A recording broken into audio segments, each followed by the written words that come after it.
Assalomu alaykum barchaga. Charchamayapsizlarmi?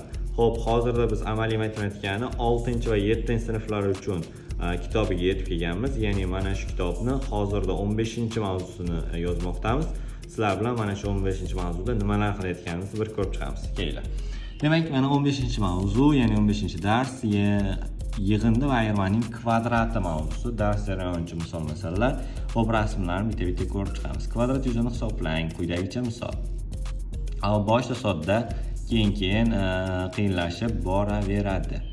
Ko'rganlaringdek har bitta mana bu har bitta rasmlar, har bitta rasmli misollar aynan amaliy matematika kitobi uchun yoziladi va chiziladi, tayyorlanadi. 100% hammasi qo'lda tayyorlanadi. Endi buni qayerda tayyorlashimizni ko'rib chiqamiz. Xo'p, mana bu Canva dasturimiz bor. Xuddi shunda ishlaymiz. Barcha rasmlar xuddi shu Canva dasturida tayyorlanadi. Quyidagicha hamma rasmlarimiz shu yerda qo'lda tayyorlab chiqilgan. Xo'p, sog' bo'linglar, salomat bo'linglar.